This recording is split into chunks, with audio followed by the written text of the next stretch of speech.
মাধ্যমিক পাস করে থাকলেই তোমার কাছে সুযোগ রয়েছে রেলের ড্রাইভার হওয়ার জন্য, মানে ট্রেন চালক হওয়ার জন্য।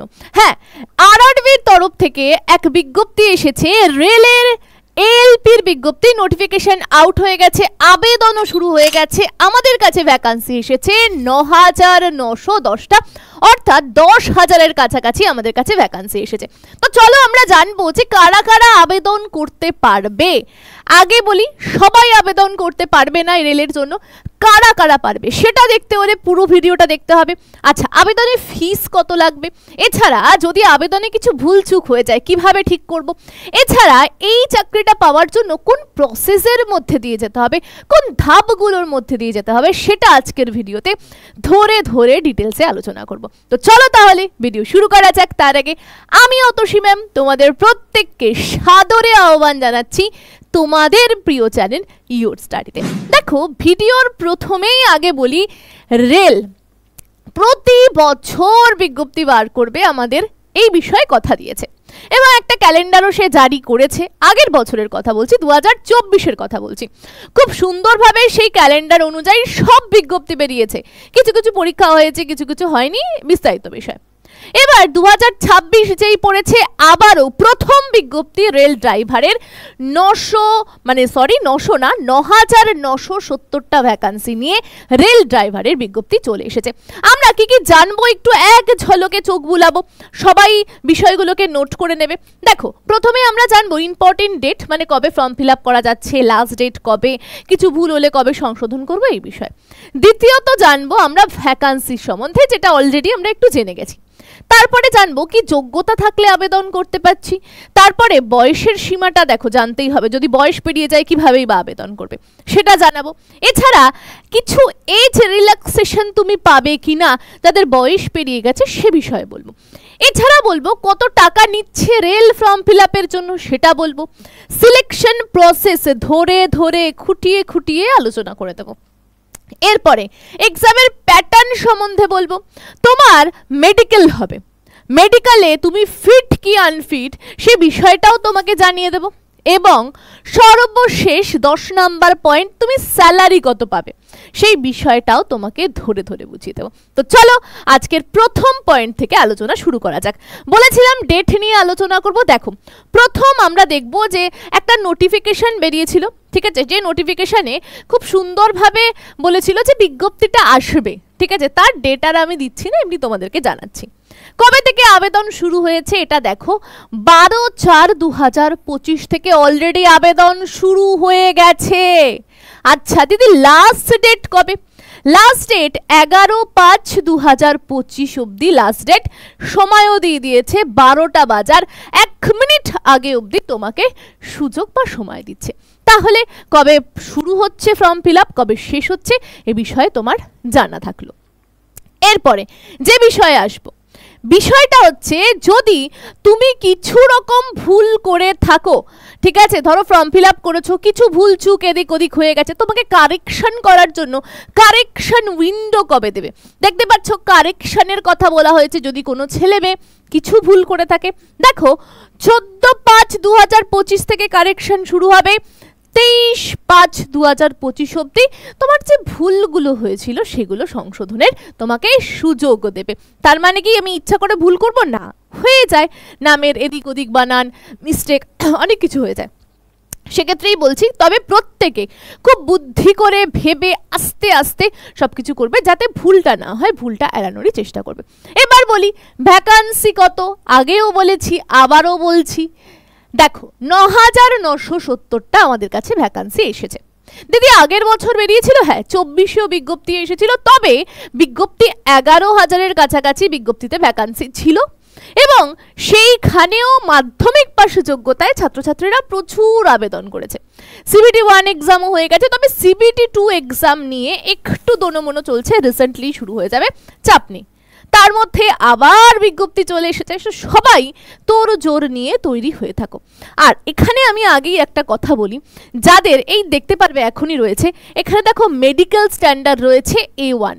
যারা এই যে আমি যে চশমা পরে রয়েছি, যারা এরকম চশমা পরে থাকবে তারা এই রেলের ফর্ম ফিল আপটা আগেই বলছি করো না, কেউ বলবে না এরকম, আমি বলছি। মাধ্যমিক পাস করেছো, আইটিআই আছে, খুব ভালো কথা। তোমার যদি চশমা থাকে, তোমার চোখে যদি পাওয়ার থাকে, তোমার রেলের এই যে এলপির পোস্টের জন্য তুমি বাদ হয়ে যাবে। মেডিকেল স্ট্যান্ডার্ডটা খুব হাই থাকে, কারণ তোমার উপর নির্ভর করে এতগুলো প্যাসেঞ্জার থাকবে। প্রচুর খুব সুন্দরভাবে তোমার চোখের টেস্ট হয়, তোমার সাইকো টেস্ট হবে, যে তোমার উপর এত মানুষের দায়িত্ব থাকবে যে তোমার চোখ ঠিক আছে কিনা সবকিছু কিন্তু খুব একদম খুঁটিয়ে দেখা হবে। তো সেক্ষেত্রে যাদের চোখে এখন থেকেই পাওয়ার এসে গেছে তারা অলরেডি বাদ হয়ে গেছো। তাহলে দিদি আমাদেরকে কিছু হবে না? হ্যাঁ হবে।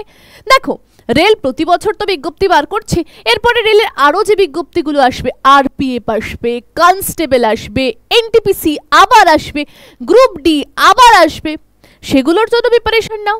দিদি কোথা থেকে নেব? ইওর স্টাডি অ্যাপ ডাউনলোড করো। ইওর স্টাডি অ্যাপের লিঙ্ক আমি ডেসক্রিপশনে দিয়ে দিচ্ছি, সেখান থেকে অ্যাপ ডাউনলোড করো, অথবা দেখো স্ক্রিনে একটা নাম্বার যাচ্ছে, সেই নম্বরে কল করো। আমাদের টিম মেম্বাররা তোমাকে বুঝিয়ে দেবে কিভাবে তুমি এই রেলের ফাউন্ডেশন কোর্সে যুক্ত হতে পারবে। আমি তোমাকে ফাউন্ডেশন কোর্সে যুক্ত হওয়ার জন্যই বলবো, তার কারণ রেলের সব চাকরির জন্য পড়াশুনো ওই একটা ফাউন্ডেশন থেকেই তোমার কিন্তু হয়ে যাবে। তো তুমি বাড়ি বসে খুব স্বল্প মূল্যে রেলের প্রিপারেশন নিতে পারবে নিজের বাড়িতে। 1.5 বছরের অ্যাক্সেস দিয়ে দেওয়া হবে, বেসিক থেকে অ্যাডভান্স অবধি ধরে ধরে শিখিয়ে দেওয়া হবে। প্রচুর ছাত্রছাত্রী পড়াশুনো করছে, প্রচুর ছাত্রছাত্রী। তুমি যদি এখনো যুক্ত না হয়ে থাকো, স্ক্রিনে দেওয়া নাম্বারে কল করো এবং বিস্তারিত বিষয়টা জেনে নাও। আর যারা অ্যাপ ডাউনলোড করোনি, কমেন্টসে রয়েছে ডিটেলস অ্যাপের, অথবা ইউর স্টাডি সার্চ করো না প্লে স্টোরে। প্রচুর ছাত্রছাত্রীর ফিডব্যাক দেখতে পারবে যারা পড়াশুনো করেছে, যারা চাকরি পেয়েছে। তো অবশ্যই তোমাকেও বলবো একবার দেখতে, একবার আমাদের স্যার ম্যাডামদের ক্লাস করো, তো তুমি বুঝতে পারবে যে তোমাকে কতটা গুরুত্ব দেওয়া হবে এবং তোমাকে বেসিক থেকে অ্যাডভান্স অবধি শিখিয়ে দেওয়া হবে। আচ্ছা চলো এই বিষয়টা একটু জানাই। এই যে মেডিকেল স্ট্যান্ডার্ডের কথাটা বলছি, যে চোখে চশমার ব্যাপারটা বললাম, যদি চশমা থাকে আবেদন করো না ভাই।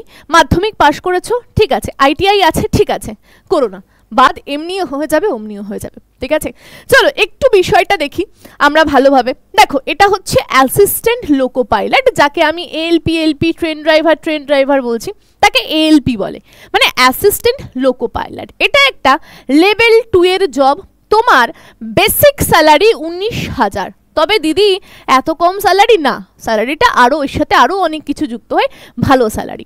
8 পে কমিশন 2026-এর প্রথম দিন থেকে লাগু হবে, আর যদি লাগু দেরি করেও হয় সব টাকাটা একেবারে পেয়ে যাবে বাবা, চিন্তার কোনো কারণ নেই। আর যেই 8 পে কমিশন লাগু হবে, স্যালারি কিন্তু মিনিমাম 70,000 টাকা গিয়ে ঠেকবে যারা এলপির চাকরি করবে। তো আর যারা অনেক দিন চাকরি করে ফেলেছে তাদের তো 1 লাখের উপরে, ভীষণ মজা। যাই হোক, মেডিকেল স্ট্যান্ডার্ড A1 এ কি হয়, মেডিকেলে কি হয়, সব আজকের ভিডিওতেই বলবো। আচ্ছা, তোমার বয়স যদি 18 থেকে 30-এর মধ্যে হয়ে থাকে তাহলেই তুমি আবেদন করো বাছা, নইলে করে লাভ নেই। তবে তুমি যদি জেনারেল না হয়ে ওবিসি হয়ে থাকো তাহলে তোমায় 3 বছরের সুযোগ দেবে ছাড়। আচ্ছা, এবার তুমি যদি বলো না আমি এসটি আর এসসি ক্যান্ডিডেট, তাহলে তোমাকে সরকার 5 বছরের ছাড় দেবে, মানে তুমি 35 আর ওবিসিরা 33 বছর অবধি পরীক্ষায় বসতে পারছে। আর জেনারেলদের জন্য 30ই ধার্য। আবার ভ্যাকান্সি লেখা আছে আমাদের 9,970টা। হয়ে গেল। এবার চলে আসি আমাদের এলিজিবিলিটি ক্রাইটেরিয়া। দিদি মাধ্যমিক পাস আমার রয়েছে, আমি আইটিআই করেছি, আমার হবে? হ্যাঁ, তুমি আবেদন করতে পারবে। দিদি আমার আইটিআই নেই, দিদি আমার ডিপ্লোমা রয়েছে, আমি বসতে পারবো? হ্যাঁ বসতে পারবে। দিদি আমি না রেলের ইন্টার্নশিপগুলো করেছিলাম, দিদি রেলের না আমি অ্যাপ্রেন্টিসশিপগুলো করেছিলাম, আমি কি পারবো বসতে? হ্যাঁ পারবে। তোমার যদি মাধ্যমিকের সাথে সাথে আইটিআই অথবা ডিপ্লোমা অথবা তুমি ধরে নাও তোমার কাছে কোনো অ্যাপ্রেন্টিসশিপ রয়েছে, তাহলেও তুমি বসতে পারবে। এবার অনেকে বলবে যে দিদি না আমি আরও অনেক ডিগ্রি ধারণ করেছি, আমি বিটেক করেছি, আমি কি বসতে পারবো না? অবশ্যই পারবে। তো সবার জন্য পদ রয়েছে। প্রচুর এলিজিবিলিটি ক্রাইটেরিয়ার কাছে না এই যে প্রচুর জিনিস দিয়েছে, দাঁড়াও আমি আরও একটু সুন্দর করে এই দেখো, ঠিক আছে, এডুকেশন কোয়ালিফিকেশনে সব দিয়েছে। মাধ্যমিক পাশের সাথে সাথে তোমার কাছে কি চেয়েছে, তোমার কাছে আইটিআই চেয়েছে। কোন ট্রেডে? দেখো ট্রেড দিয়ে দিয়েছে। কোন ট্রেডে? ফিটার, ইলেকট্রিশিয়ান, ঠিক আছে, মেকানিক্যাল, ঠিক আছে। দেখো পুরো পর রয়েছে সবাই, এত বিষয় তো পড়ার প্রয়োজনীয়তা নেই, ঠিক আছে। যার যেটা দরকার সে নিজে নিজে বিষয়টাকে দেখে নিতে পারো। অবশ্যই তুমি করেছো সেটা সার্টিফিকেটটা কিন্তু এনসিভিটি আর এসসিভিটি থেকে রিকগনাইজ বোর্ড থেকে হতে হবে, একটু দেখে নেবে। মোটামুটি সবারই এনসিভিটি আর এসসিভিটি থেকেই থাকে, ঠিক আছে। এরপরে আরও রয়েছে, ঠিক আছে।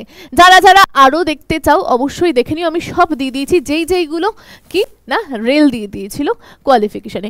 মেন কোয়ালিফিকেশান তো আমি বলে দিলাম, তারপরেও যদি আরও কেউ ডিটেলসে দেখতে চাও অবশ্যই স্ক্রিনশট নিয়ে কিন্তু তুমি দেখে নিতে পারো বিস্তারিত বিষয়টা।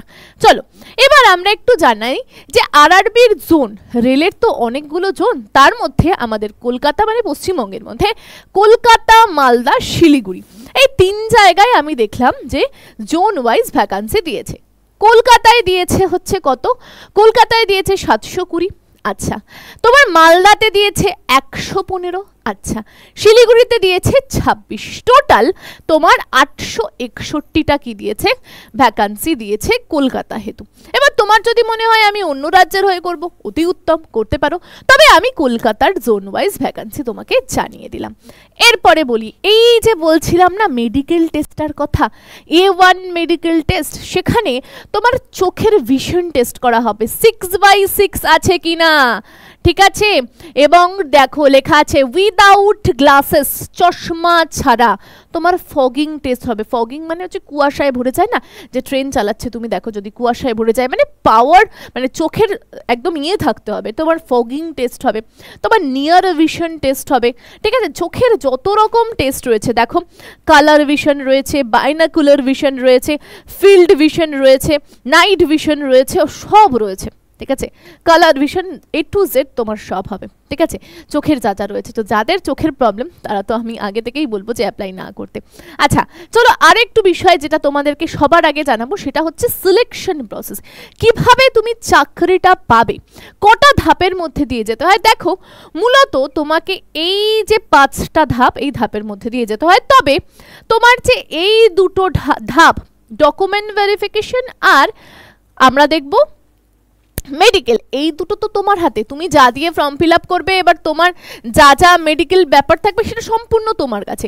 বাদ বাকি বিষয়টা এই যে CBT1, CBT1 এর কথা বলি প্রথমে। CBT1 কি? কম্পিউটার বেসড টেস্ট, একে বলছে 1। কেন 1?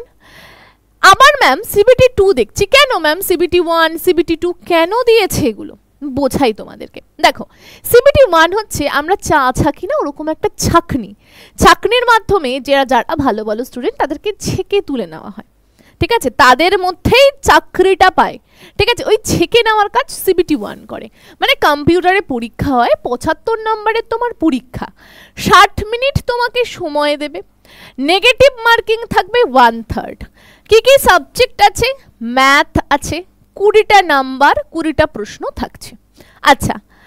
রিজনিং থাকছে 25টা, জিএস জেনারেল সায়েন্স থাকছে 20টা, তোমার জেনারেল অ্যাওয়ারনেস এবং কারেন্ট অ্যাফেয়ার্স এখান থেকে থাকছে 10।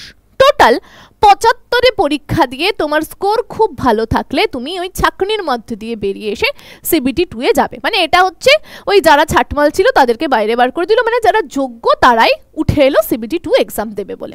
আচ্ছা চলো এবার CBT2 এক্সাম জানি। এই CBT2 এক্সামকে আবার দুটো ভাগে ভাগ করে দিয়েছে, নাম দিয়েছে পার্ট 1, পার্ট 2। এখানে দেখবো একটা এক্সাম 100-তে হবে আর একটা এক্সাম 75-এ হবে, টোটাল তোমার 175-এ পরীক্ষা হচ্ছে। এখানেও তোমার 1/3 নেগেটিভ মার্কিং রয়েছে। চলো প্রথমে পার্ট 1টা জানবো। 90 মিনিট সময় দেবে, 100টা তোমার প্রশ্ন থাকবে। এই 100টা প্রশ্ন কি কি সাবজেক্ট থেকে থাকবে একটু বলি। তোমার ওই ম্যাথ একই ম্যাথ থাকছে, ওই রিজনিং একই রিজনিং থাকছে 25-25-এ, তোমার জেনারেল অ্যাওয়ারনেস কারেন্ট অ্যাফেয়ার্স ওই একই থাকছে, মানে 3টে সাবজেক্ট একই থাকছে। খালি এক্সট্রা অ্যাড হচ্ছে ইঞ্জিনিয়ারিং, ঠিক আছে, এটা অ্যাড হচ্ছে, এবং সায়েন্সটাও তো আগে থেকে ছিল, এখান থেকে 40 নাম্বার থাকছে। টোটাল 100-তে 90 মিনিট তোমাকে সময় দেবে। এখানে তোমাকে 100-তে পরীক্ষায় খুব ভালো স্কোর করতে হবে। এবার আমরা আগের স্লাইডে কি দেখলাম, পেপার 2 হবে, ঠিক আছে, যেখানে 60 মিনিট সময় দেবে, 75-এ পরীক্ষা হবে।